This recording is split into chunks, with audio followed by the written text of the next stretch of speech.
Hello everyone, this is Devious Gaming's Articuno, and today I'm bringing you a PvZ on Ohana. So let me start by introducing the players. Up here in the left hand corner, we have the green Protoss, who just put down a 9 pylon in his main. It's Grubby. And his opponent on the other side of the map, it's the blue Zerg. From Team Liquid, it's Snute. So like I just said, he went for a pylon in his main, and that indicates a gateway expand from our Protoss player. A very popular strategy right now, pushing out with a mothership core and a few gateway units and taking an expansion behind it, instead of going for that Nexus first or that Forge Fact expand. So we should see the gateway. There we go. A 13 gateway from Grubby. So let's see how LiquidSnute is gonna play this. Probably he is gonna go for that 15 pool or a 14 pool. Or maybe he's gonna go for that hatchery first that I was just saying that he would not do. Well, he did. There is the 15 hatchery from LiquidSnute. And if Grubby would have went for a forge, he could have went for a cannon rush.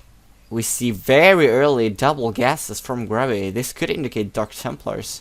We'll see what he's gonna go for. Usually you're satisfied with only one assimilator this early, but we'll see how Grubby's gonna play this. Also, if he's gonna go for a Zealot after the core or not.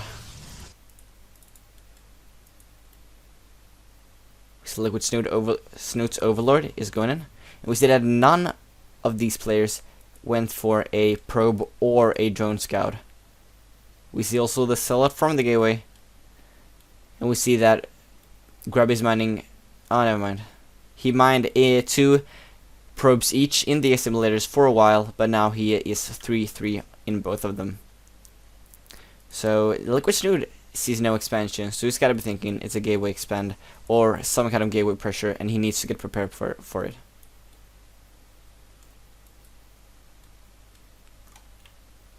He has seen nothing in the main base of Grubby, and we see that the mothership core is now on their way.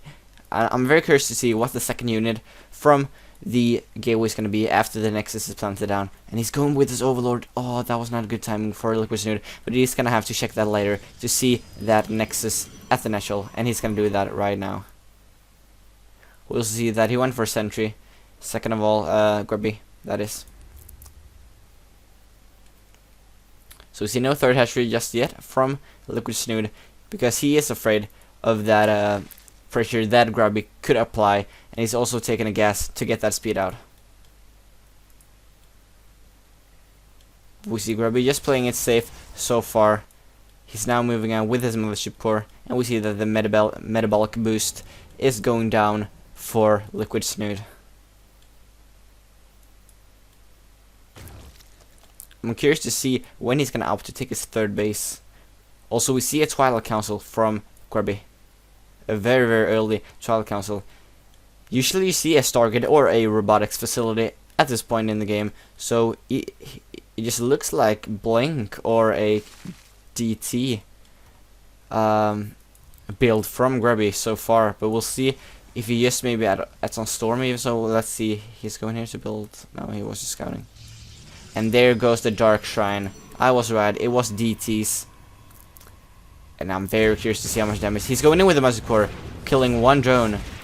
Not the best control from LiquidSnute, but 2 queens are attacking it, so it has to retreat with only 1 kill, of course.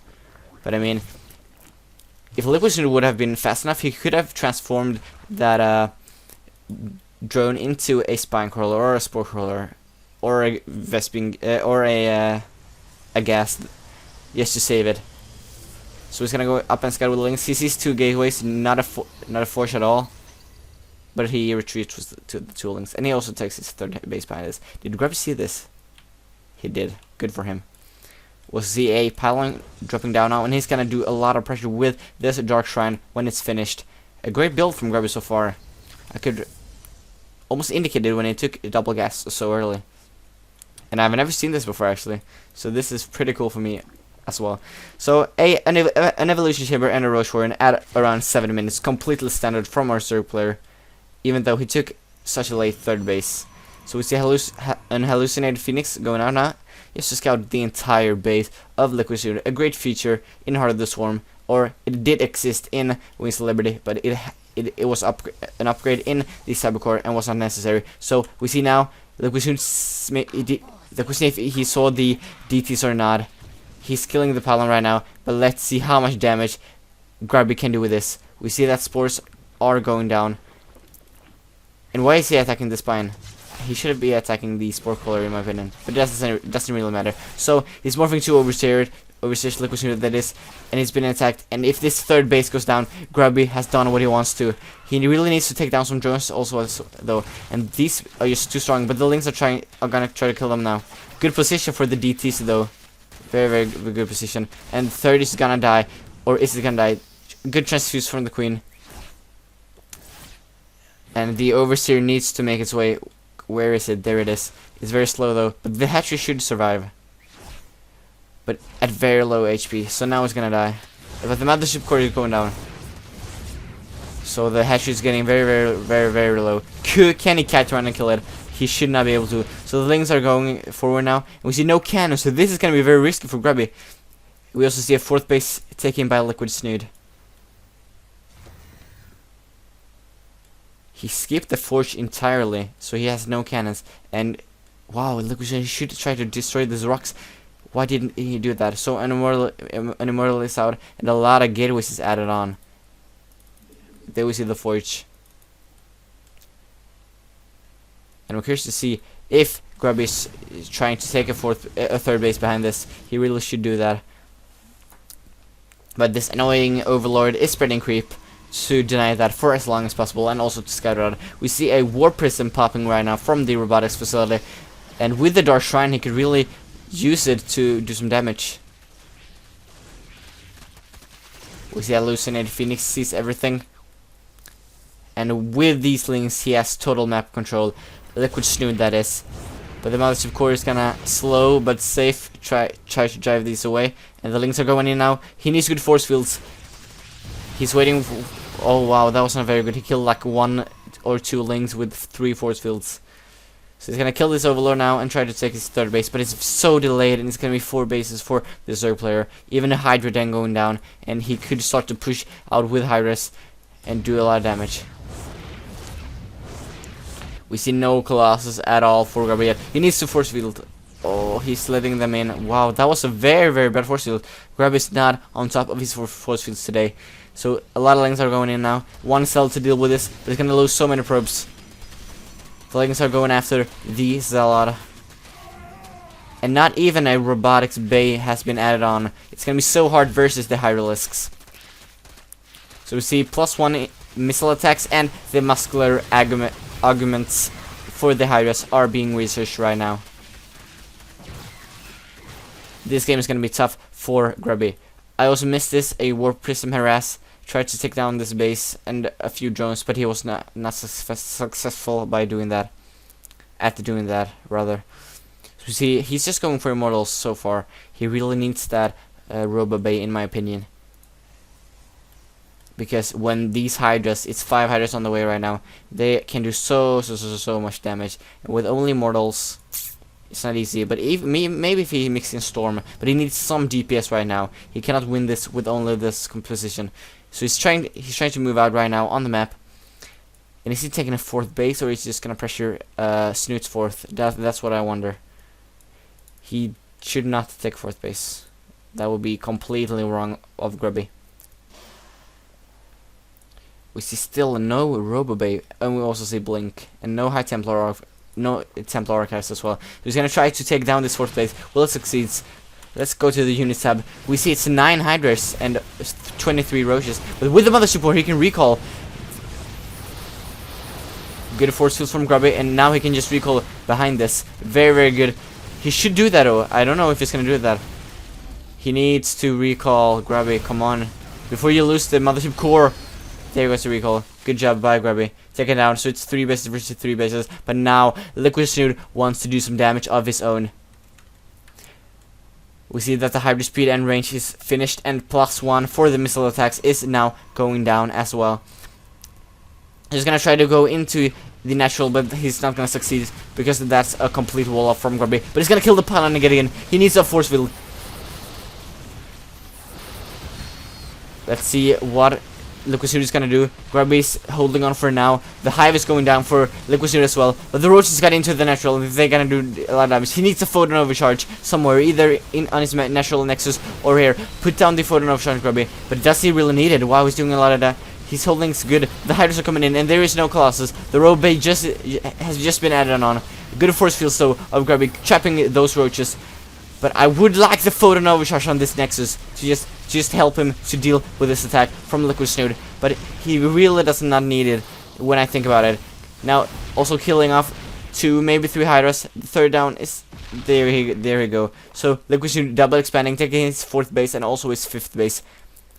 His hive is finished, and I'm curious to see if he's gonna add on a spire, but he should have already have added on a spire then. So it should be an ultra cavern going down for LiquidSnute. Or maybe he's gonna go into Viper production. There we see the Ultralisk Cavern from our Zerg player. So the thermal lance is going down right now as well, and 2 Deethys are morphed in. Ooh, but where are they? There they are. They're just gonna stand down and try to do some damage. And this is very annoying for the Zerg player, of course. So as we know, he has no idea that this Ultra Cavern is going down. So Grubby really needs to find that out and be able to react to that. We see the first Colossus is on the way right now. And we see 1 Viper from LiquidSnute. But more importantly, 1 DT here. And oh, it's going to be cleaned up. This as well. Good defense by LiquidSnute. But he really needs to start mining at these bases. He's not really utilizing them. 1 Ultra only on the way. And we'll see. We see a 4th base from Grubby. He cannot do anything here until he gets more Colossus, of course. We also see the Templar Archives mixed in, and we see no Stargate. I really would like Grubby to get some Void Rays out in the late game because they do a lot of damage. So we see DTs and cells being picked off. Good job by LiquidSnute. We have Vipers with a lot of energy, except for this one. You cannot even do a blinding cloud. So is he gonna try to engage? His 1 time warp goes down. 1 Colossus gets pulled. Will LiquidSnute win this? Good feedbacks on the Vipers. All Vipers are dead. He should put down another time warp. He does not do that. And maybe LiquidSnute just has too much at this point. I think this is gonna be GG. LiquidSnute is just overwhelming with units. Storm is not even finished. He has no Colossus at this point in the game. He has 1 Colossus right now. And he's facing Ultralisks. GG from Grubby. And LiquidSnute, he wins that very easy, I felt like. Even though it was only just like 1 fight, but he just got so much ahead when that DT kind of failed. So yeah, it just felt like a short game. But yeah, LiquidSnute totally ruled Grubby there. So GG, well played to LiquidSnute for winning that game. Thanks for watching. The replay is in the description box as always if you want to cast your own game or just watch it from your perspective in your own StarCraft 2 game. So yeah, thanks for watching. Like I said, peace out.